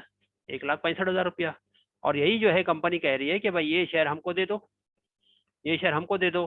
कितने में लेने के लिए तैयार है? 195 में। चलो भाई 195, कितने का फर्क हो गया? आपने देखा भाई ये तो बल्ले बल्ले 30,000 का बड़े बड़े फायदा हो रहा है आपको। तो आपको लगा भाई ये तो मेरे लिए फायदेमंद चीज है। आपने क्या किया? ले भाई पूरे 1000 शेयर ले, ला पैसा लाओ। तो आपने 1000 शेयर दिए, तो बाजार में जो कीमत थी 165 की, आपको कितने में मिल रहा है वो? 195 में। तो 30,000 रुपये में आपने क्या किया? ज्यादा फायदा हुआ, आपने कंपनी के अपने शेयर दे दिए और ले लिए। अब ये आपके ऊपर ऑप्शन है, आप बोलोगे ना मुझे नहीं देना, तो फिर नहीं तो आपने कहा मुझे 50% देना है, 1000 शेयर नहीं देना, 500 देने, या आपने कहा भाई 500 नहीं, मुझे जो है 200 शेयर देने, 100 शेयर देने, वो आपके ऊपर है। आप पूरा देना चाहे, आप एक उसका जो है प्रोपोर्शनल देना चाहे, वो आपके ऊपर है। इसे कहते हैं बायबैक। तीसरा है राइट इशू, चौथा है राइट इशू। राइट इशू का मतलब क्या है कि कंपनी पे कर्जा है, कंपनी में समझो कि 5,000 करोड़ का कर्जा है।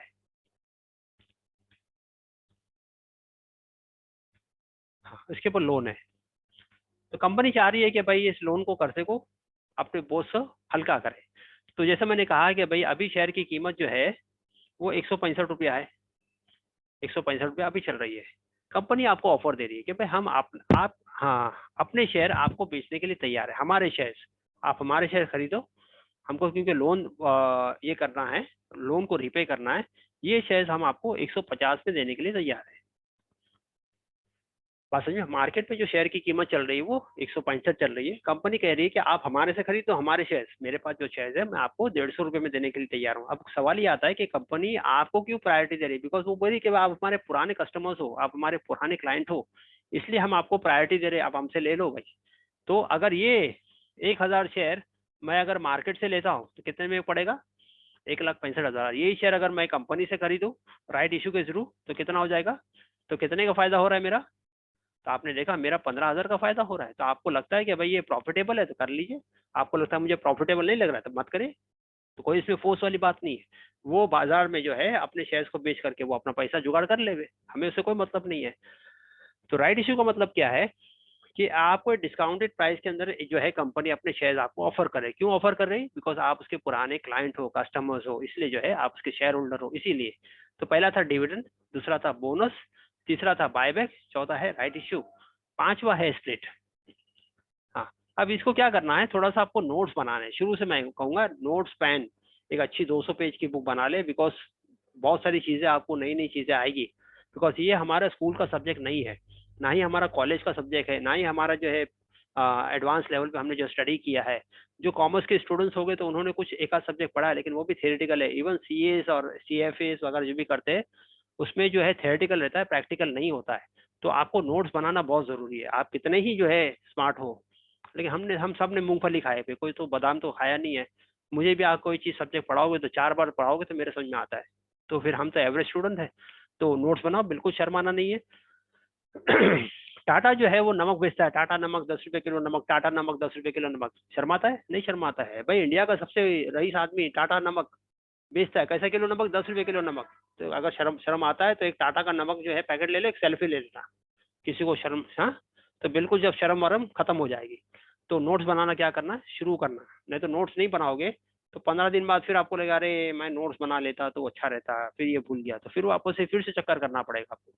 तो जो समझदार इंसान ये है कि जो है बात को समझे और उसको जो है पाबंदी से करने वाले बने। स्प्लिट क्या है, स्प्लिट का मतलब क्या है कि मेरे पास 100 रुपए की नोट है, मेरे पास 100 की नोट है। तो 100 की कितनी नोट है, मेरे पास एक ही नोट है, ठीक है। अब मैंने जो है इसको इसको खुला कर दिया, मैंने छुट्टा कर दिया। मेरे पास जो है 10 के जो है कितने नोट आ गए, 10-10 के मैंने जो है खुला कर दिया। कितने नोट आ जाएंगे मेरे पास, पहले मेरे पास 100 का एक ही नोट थी, 100 की एक ही पत्ती थी, तो मेरे पास एक ही नोट थी। अब मैंने क्या किया उसको, अब मैंने जो इसको खुला कर दिया, छुट्टा करा दिया, 10-10 की मैंने 10 नोट ले लिया। तो है मेरे पास कितना, है तो मेरे पास 100 रुपया ही ना। मिलाकर कितना हुआ, मेरे पास 100 रुपया ही है, ठीक है ना। वैसे इसी को बोलते हैं स्प्लिट। स्प्लिट का मतलब क्या है कि एक रोटी है, एक रोटी है, रोटी को हमने क्या किया, एक गोल रोटी हमारे घर में होती है, हम क्या करते हैं उसको, ये रोटी है, रोटी को क्या किया मैंने, 4 हिस्सों में तकसीम कर दिया। भाई ये 4 हिस्सों में तकसीम कर दिया, तो रोटी तो वही थी, रोटी तो वही थी ना भाई। हाँ, क्या हुआ वो रोटी, 1/, हाँ, 1/4 हो गया वो, ठीक है ना। रोटी तो वही है लेकिन मैंने उसको 4 हिस्से में तकसीम कर दिया। तो कहने का मकसद ये है कि मेरे पास 100 रुपया था, 100 रुपये को जो है मैंने खुला कर दिया, उसको 10 रुपये की नोट लिया, तो मेरे पास अभी 10 के 10 हो गए, 10 नोट हो गए, तो है तो मेरे पास 100 ही रुपया ना। वैसे ही जो है बास कंपनी के शेयर जो है ना बहुत हाई वैल्यू पे चलते हैं, मसलन एमआरएफ। एमआरएफ का जो है शेयर की कीमत तकरीबन 90,000, मोटा मोटा ले रहे हैं हम, आगे पीछे हो जाएगा। तो अगर मेरे पास 90,000 रुपया है तो मेरे पास कितने शेयर मिलेंगे, मेरे को एक ही शेयर मिलेगा, एक ही शेयर मिलेगा मेरे को। अगर मेरे पास 9 लाख रुपया है तो कितना शेयर मिला मुझे, एक ही शेयर मिला। अगर मेरे पास 9 लाख रुपया है और मुझे एमआरएफ के शेयर खरीदने तो कितने शेयर मिलेंगे मुझे, मुझे 10 शेयर मिलेंगे, क्योंकि एक शेयर की कीमत कितनी है, 90,000 रुपया। तो अगर मुझे जो है एमआरएफ टायर्स के जो है शेयर्स खरीदने हैं, मेरे पास 9 लाख रुपया, तो कितने शेयर मिले मुझे, जो है 10 शेयर मिलेंगे। अब जो है 90,000 का शेयर आप खरीदोगे, आप बोले पगला गए, 90,000 का शेयर कोई शेयर खरीदता है, हाँ। तो बोले ना मुझे नहीं खरीदना, कोई भी नहीं खरीदता है। तो इसमें क्या होता है, इसमें वॉल्यूम जो है कम हो जाता है, खरीद फरोख जो है कम हो जाता है। इसके लिए कंपनी क्या करती है, इसको स्प्लिट करती है। इसको स्प्लिट करने का मकसद क्या होता है, इसके टुकड़े कर दिए। अब जो है मसलन जो है मैंने जो 9 लाख रुपया लगाए, किसके अंदर, MRF टायर्स के अंदर से मेरे पास कितने शेयर थे? 10 शेयर थे। कंपनी ने क्या किया, इसके टुकड़े कर दिए। टुकड़े का मतलब क्या है? 90,000 को उन्होंने जो है 100 से तकसीम कर दिया, यानी इसकी वैल्यू कर दी कम। किसकी वैल्यू कर दी? शेयर्स की वैल्यू कर दी कम। जो 90,000 की कीमत था उसको 900 रुपये कर दिया। अब इसे क्या होगा? 900 करने से क्या हो गया? अब आप, मैं, हर आदमी जो है इसको खरीद खरीद सकता है। तो इसके अंदर जो है वॉलेटिलिटी बढ़ गई। तो इसका मतलब ये है कि मेरे पास जो है पहले 10 शेयर थे, अभी कितने शेयर हो जाएंगे मेरे पास? 1,000 शेयर। क्योंकि मैंने कितने लगाया था? 9 लाख रुपए लगाया था ना भाई। तो मेरे 9 लाख तो होने चाहिए ना भाई। तो मैंने इस कंपनी के अंदर मेरे शेयर थे, तो मेरे पास पहले 10 शेयर थे, अभी कितने शेयर हो जाएंगे? 1,000 शेयर हो जाएंगे। तो मेरी वैल्यू कितनी है? 9 लाख की है। फायदा क्या होगा? इस पे टर्नओवर जो है वॉलेटिलिटी बढ़ जाएगी और इस पे जो है ज्यादा खरीद फरोख्त इसमें होता रहेगा। तो हमने देखा आज ही में, आज के वीडियो के अंदर, आज के फर्स्ट डे के अंदर, कि शेयर मार्केट है क्या। तो share market is nothing but partnership. Share market के अंदर कुछ बुनियादी चीजें हैं जो आपको ध्यान देनी है। सबसे बुनियादी चीज है वो है आपकी डिसिप्लिन। अगर आपने डिसिप्लिन से काम किया तो शेयर मार्केट में कोई माइकल लाल आपको हरा नहीं सकता। दूसरा है कंसिस्टेंसी। डिसिप्लिन से मतलब क्या है? जैसे हमारे अंदर नमाज का हुक्म है भाई, भाई डिसिप्लिन। दुनिया इधर की उधर हो जाए, भाई जोर की नमाज तो जोर के वक्त में होगी, असर की नमाज जो असर के वक्त में होगी, मगरिब की अजान तो मगरिब के वक्त में होगी, ईशा की अजान तो ईशा में होगी, और फजर की अजान तो फजर के वक्त में होगी। यहाँ 1 मिनट भी जो है, हाँ, आगे पीछे नहीं होता है। तो वो इसे कहते हैं डिसिप्लिन। डिसिप्लिन हमारी लाइफ में डिसिप्लिन नहीं है, ये अलग बात है। लेकिन हमारी जो है, हमारा मजहब जो है बहुत डिसिप्लिन सिखाता है। लेकिन अब जो है अब सबसे ज्यादा अनडिसिप्लिन हम ही हो गए।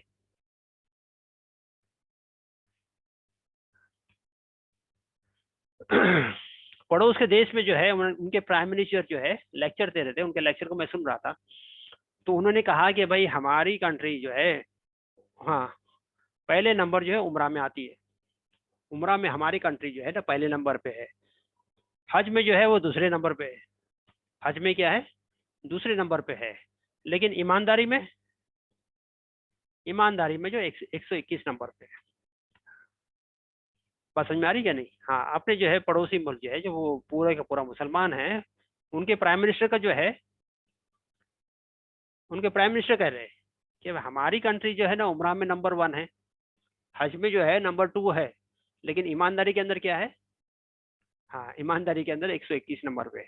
तो ईमान कमजोर होगा, तो ईमानदारी कहाँ से आएगी भाई? ईमान कमजोर होगा तो क्या होगा भाई? आज हज उम्रा तो करते रहोगे आप, लेकिन ईमानदारी नहीं है, वफादारी नहीं है क्या नहीं? तो सब ईमान होगा तो सब चीजें आ जाती ना, ईमान कमजोर होगा तो सब चीजें आ जाएगी। तो ये बातें हैं। तो हमारा रुझान जो है वो हज उम्र की तरफ ज्यादा होता है, ये कि भाई हमारा पड़ोसी है, उसकी बच्ची की निकाह है, परेशान है, उसकी तरफ जो है रुझान जाने के बजाय हम जो है वो 50,000 का उम्रा करते, 1.5 लाख का खाना करते। ये सब हमारे जो दिमाग में जो फुतूर भरा हुआ है, इसको हमको निकालना है। फाइनेंशियली अपने आप को स्ट्रॉन्ग करना है। तो कंसिस्टेंसी क्या है? कंसिस्टेंसी का मतलब क्या है कि भाई किसी भी काम को आप करो, थोड़ा करो, लेकिन कंसिस्टेंसी से होना चाहिए। जैसे जो है अगर बारिश की बूंदें किसी पत्थर पे पड़ती है, टप टप टप टप, और कंसिस्टेंटली अगर वो पढ़ते रहे, एक वक्त आएगा पत्थर जो है वो, हाँ, टूट जाएगा। क्योंकि कंसिस्टेंटली वो क्या कर रही है, बूंदे जो है, जबकि बहुत कमजोर है, लेकिन पत्थर पे जो है पड़ रही, पत्थर कितना ही बड़ा हो उसका टूटना लाजमी है, चाहे वो कितने ही साल बाद हो। तो कंसिस्टेंसी की मतलब क्या है कि थोड़ा काम हो लेकिन कंसिस्टेंसी से होना चाहिए। एक एग्जाम्पल मैं देता हूँ, कछुआ और खरगोश की रेस। बचपन में हमने स्टोरी भी पढ़े। कछुए और खरगोश के अंदर जो है दौड़ की रेस जो है ये हो जाती है, शर्त लग जाती है। और कछुआ जो है वो तो जमीन पर रेंगता है, और खरगोश जो है वो तो छलांग लगाता है। कितना फास्ट चलता है सबको मालूम है। अब जो है दोनों में 1 2 3 हो गए, चलो भाई रेस लगा। तो कछुआ जो है वो तो रेंगता रहा, भाई खरगोश ने तो जो है वो अपनी छलांग लगाई, और आधे रास्ते में गया, पलट के देखा तो कछुआ तो वहीं पर अपनी जगह पे ही रेंग रहा था। उसने कहा मैं थोड़ा देर में जो आराम कर ले, थका हूँ, थोड़ा आराम कर लेता, जब तक ये आएगा मैं फिनिश लाइन तक पहुंच जाऊंगा। अब जो है इसकी आंख लगी, आंख क्या लगती, थका हुआ था वो, सो गया। अब कछुआ जो है धीमे धीमे, हल्लू हल्लू, स्लोली स्लोली स्लोली स्लोली अपनी रेस को कंप्लीट करता रहा वो, हत्ता कि वो आगे पहुंच गया। जब इसकी आंख खुली खरगोश की, पीछे पलट के देखा तो कछुआ तो है ही नहीं। आगे देखा तो कछुआ जो आगे पहुंच गया, फिनिश लाइन तक पहुंच गया। अरे बोले अभी पकड़, अभी जो है लपक लेता हूँ मैं, और उसने जो है छलांग लगाई जब तक कछुआ जो है फिनिश लाइन पार कर चुका था। कछुए की जीतने की वजह क्या थी? कंसिस्टेंसी। धीमे धीमे धीमे धीमे, हल्लू हल्लू, स्लोली स्लोली काम करते रहो। आप कंसिस्टेंसी से काम करोगे, आप जीतना आपका लाजमी है। जीतना आपका लाजमी। शेयर मार्केट से कोई माइकल लाल आपको हरा नहीं सकता, एक बात याद रखो। आपका करोड़पति बनना लाजमी है। तीसरी बार, ये शेयर मार्केट नहीं, ये शार्क मार्केट है, याद रखो। इससे खिलवाड़ करने की कोशिश ना करो। हाँ, ये इससे खिलवाड़ करने की कोशिश ना करो। ये शेयर मार्केट नहीं, ये शार्क मार्केट है। यहाँ 440 वाट का करंट मिलेगा। हाँ, 440 वाट का करंट जो होता है, यहाँ भी जैसे 440 वाट का करंट होगा, उसके अतराफ में फेंसिंग की जाती है और लिखा था warning warning, danger danger, caution, danger danger danger danger लिखा रहता है कि भाई यहाँ से दूर रहो दूर रहो दूर रहो। फिर भी आदमी जो है कहे कि अरे दूर रहो। हाँ, मैं शेर का बच्चा हूँ, मुझको कह रहा है दूर रहने के लिए, और आगे जो है बढ़ के जो है हाँ इससे जो है खिलवाड़ करने की कोशिश करे, तो उसका असर क्या होगा? वो जलेगा ही नहीं, बल्कि भस्म हो जाएगा, राख बन जाएगा।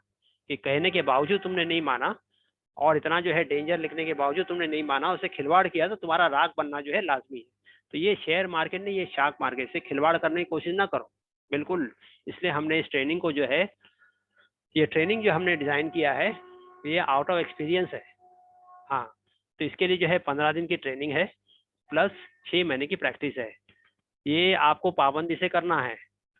जो इसके अंदर जो है, इसमें कछुआ बनने की कोशिश, खरगोश बनने की कोशिश करेगा, 15 दिन बाद बोले अब तो मैं सीख गया हूँ, चलो अब तो क्या है, सर ने बोले ठीक है देखते हैं बोले, और जाएगा तो फिर क्या होगा उसको?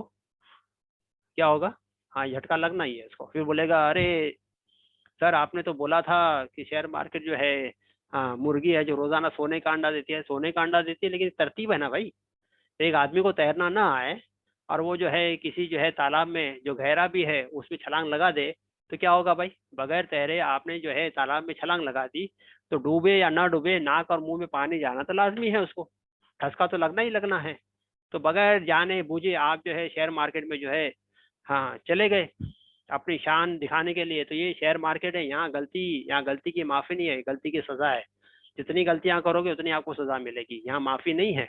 इसलिए जो बताया जा रहा है उस पर पाबंदी से आप अमल करो। हाँ, 15 दिन की जो है ट्रेनिंग, 6 महीने की प्रैक्टिस। अपने आप को जो है यहाँ रुस्तम बताने की या जताने की जरूरत नहीं है। जो बताया जाएगा उस तरतीब से काम करो। जो बच्चा इसमें जो है सक्सेसफुली करा, उसके लिए जो है करोड़पति बनना उसके लिए लाजिम है। हाँ, वो तो करोड़पति बन के जाएगा, ये तो मेरे अल्फाज है। कोई भी हो, कोई इसमें मुझे जो है कोट पैंट टाई वाले की जरूरत नहीं कि भाई वो पीएचडी हो या उसने जो है इतना हायर एजुकेशन किया है तो ही वो बनेगा। एक आदमी, साधारण आदमी जो है, जो रिक्शा चलाने वाला है, जो 8वीं पास है, या एक मुदरिस है, जो अपने जो है टीचर है, कोई भी है, वो बड़े आसानी से उससे करोड़पति बन जाएगा, बड़े आसानी से। हाँ, ये मेरा चैलेंज है आपको। दूसरी बात, कुछ चीजें मैं आपसे, ये सब चीजें हम एक्सपीरियंस से बता रहे हैं। देखो, एक्सपीरियंस अलग होता है, और एक जो है मनगढ़ंत बातें जो होती है वो अलग होती है। बाज लोग जो है वो कोर्स सीख लेते हैं, 15-20 दिन कोर्स सीख ले, कुछ वीडियोस देख लिए, उनको लगता है अब शेयर मार्केट मैंने समझ लिया, और वो थम करके जो है मार्केट में आते हैं, मैं भी ट्रेनिंग करूंगा, मैं भी यूट्यूब में वीडियोस बनाऊंगा। अरे भाई, ऐसी जाहिलाना हरकत जो है, ये बचकानी हरकत ना करे। ये जो गुजराती मारवाड़ी है ना, इनके बच्चे जो पैदाइशी जो है, माँ के पेट से निकलते तो उनको तो बिजनेस नजर आता है। 7 साल में जो हम जो सीख रहे हैं, 20 साल 30 साल 40 साल की उम्र में, वो तो 7 साल की उम्र में जो सीख लेते हैं वो लोग। एक बच्चा बचपन में जो है स्विमिंग सीखता है, एक बच्चा बचपन में जो है साइकिल सीखता है, और मैं जो है 20 साल का हुआ, अभी मैं स्विमिंग सीखूं या साइकिल सीखूं, तो मुझ में और उसमें जमीन आसमान का फर्क हो जाता है भाई। हाँ, कितना फर्क हो जाएगा। तो बिल्कुल जो है ऐसी नादानी ना करे। लेकिन किसको समझाए? वो समझते कि भाई हम बेवकूफ है, वो शाने हैं। तो वो बच्चे जो 7 7 साल से इस काम को सीख रहे हैं, वे खानदानी लोग हैं। मैं, चाचा भी करता है, ताऊ भी करते हैं, मामा भी करता है, घर के सभी लोग करते हैं, खानदानी लोग हैं जो कर रहे हैं, तो उनको तो सब कुछ मालूम है। और साथ जो है 7 वंडर्स ऑफ द वर्ल्ड देखकर आए हुए हैं। और फिर जो है उन्होंने इंजीनियरिंग भी की, एमबीए भी किया, उसके बाद उसका जो है उसकी सोच इतनी है, उनके हाईली क्वालिफाइड है, उसके बाद वो यूट्यूब पे वीडियोस बनाते हैं। तो कितना क्वालिफाइड हो गए। और हम जो है नए नए जो है आ गए, और अपने आप को जो है वो बनने की कोशिश करो, तो ये नादानी हो जाती है। बिल्कुल ऐसा ना करें।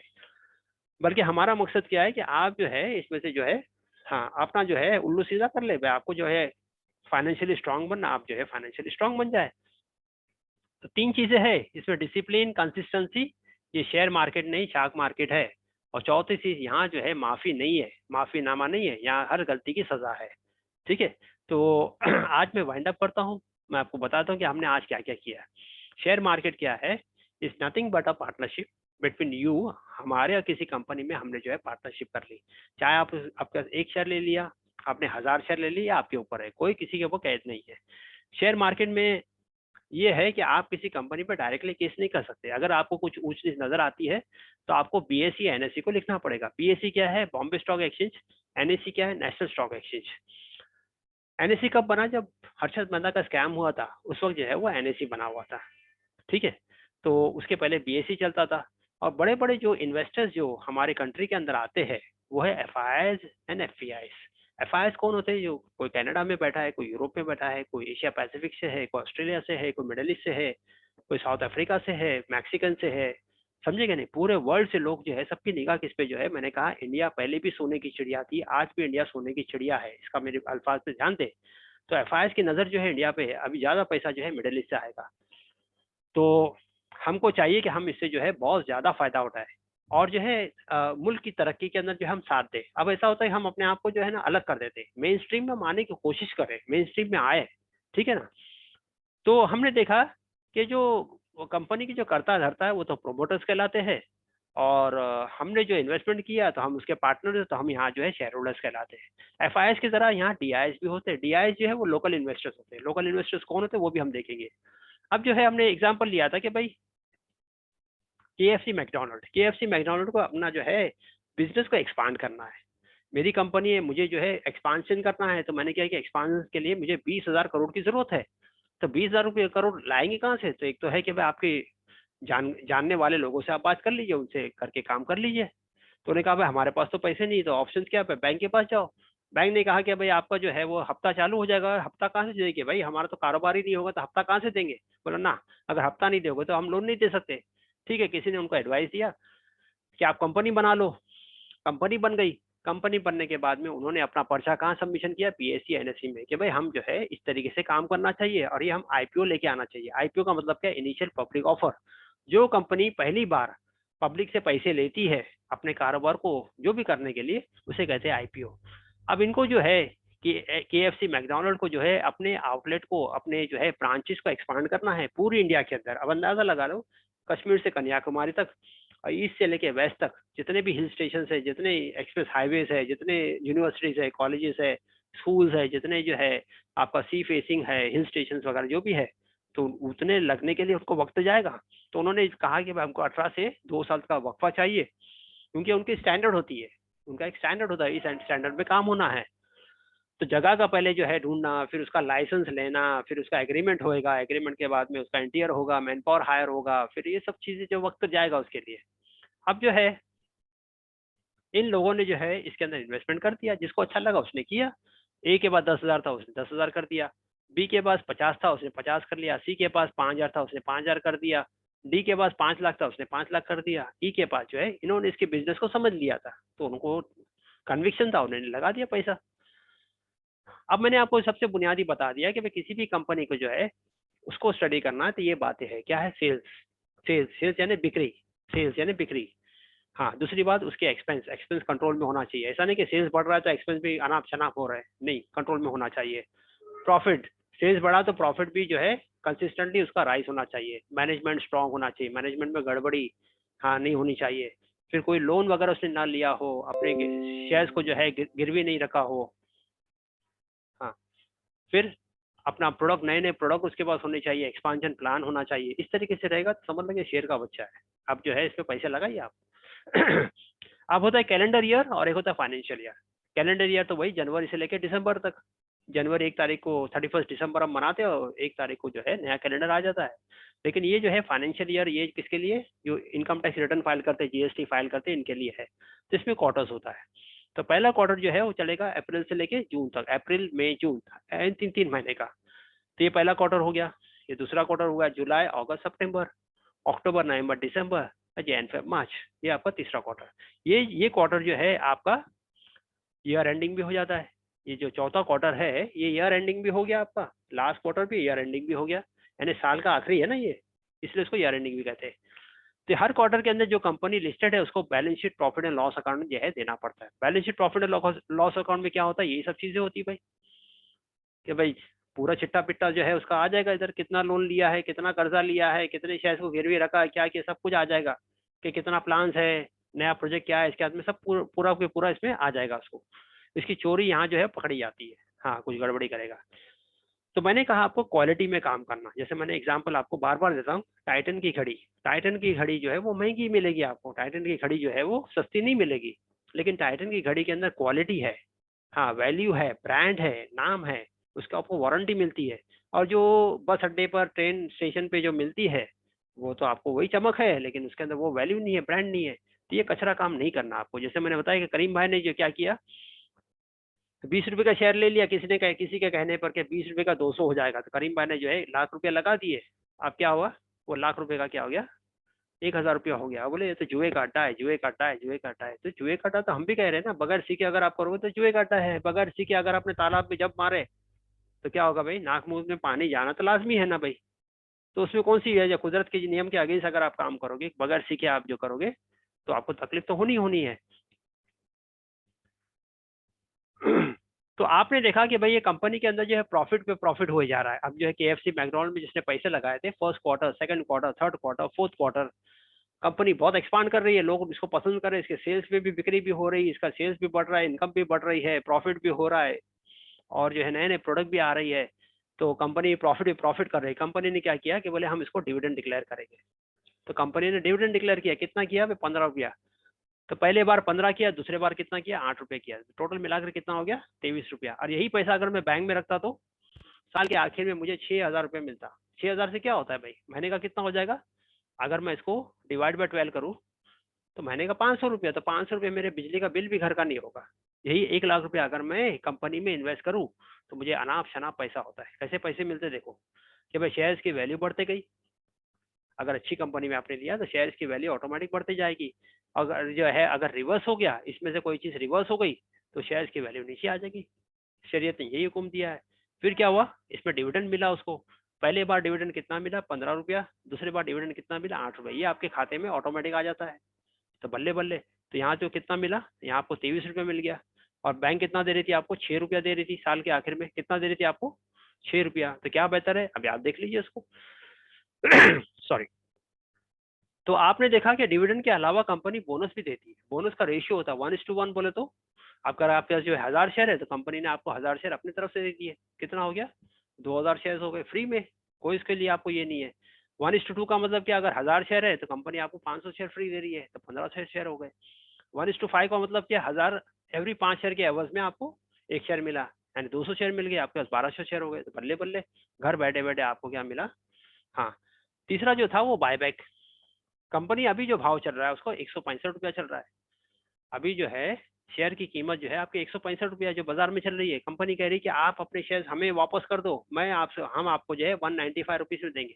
यानी 1,000 रुपया, 1,000 शेयर है, अगर मैं इसको मार्केट में बेचता हूँ तो 1,65,000 आएगा मुझे।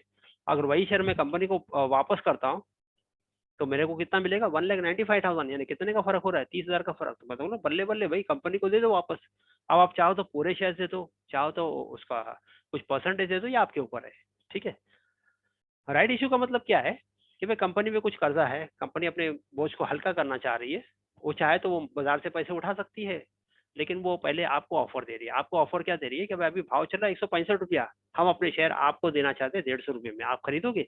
तो आपको लगता है कि हाँ भाई ये वायबल है, अगर मैं 1,000 शेयर खरीदता हूँ मार्केट से तो 165 रुपया लग जाएगा, और यही शेयर अगर कंपनी से लेता हूँ राइट इशू के जरिए तो मुझे 15,000 का बेनिफिट लग रहा है। तो अगर आपको अच्छा लग रहा है आप ले लीजिए, नहीं अच्छा लगा तो छोड़ दीजिए, कोई हर्ज नहीं।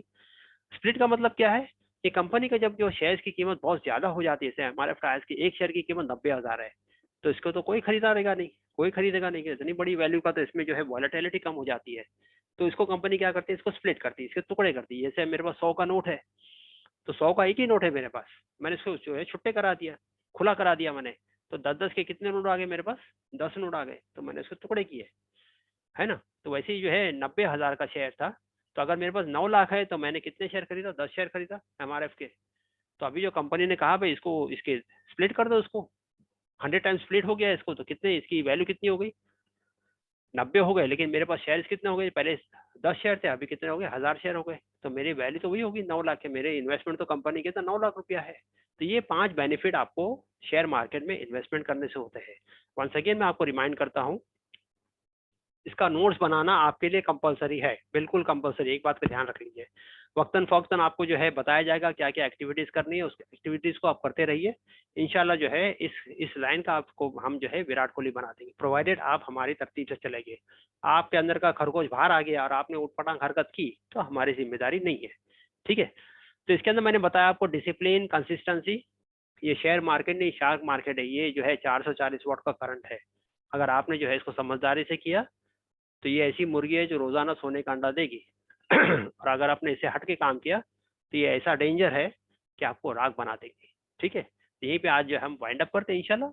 और सेकंड चीज जो है, ये ग्रुप आपका बना हुआ है, तो ग्रुप के अंदर जो है कई लोग हैं और पूरे इंटरनेशनल लेवल पे लोग इसमें जो है मौजूद है। और ये ग्रुप जो है 6 महीने तक, नेक्स्ट 6 महीने तक रहेगा। तो आपको अपने आप को इसमें इंट्रोड्यूस कर देना है, यानी मैं फला फला और कहाँ से हो, अपना एजुकेशन क्वालिफिकेशन और कौन सी कंपनी में आप बताना चाहोगे, आप सऊदी में हो, हैदराबाद में हो, बेंगलोर में हो, लखनऊ में हो, बॉम्बे में हो, टीचर हो या लॉयर हो, जो भी हो, अपना इंट्रोडक्शन दे करके और नीचे अपना मोबाइल नंबर हो तो मोबाइल नंबर दे दीजिए, ठीक है। तो इससे क्या होगा, हमारा 6 महीना will be like a family, हम एक फैमिली की तरह रहेंगे, हमारा इंटरेक्शन रहेगा, ठीक है। इंशाल्लाह। अस्सलाम वालेकुम।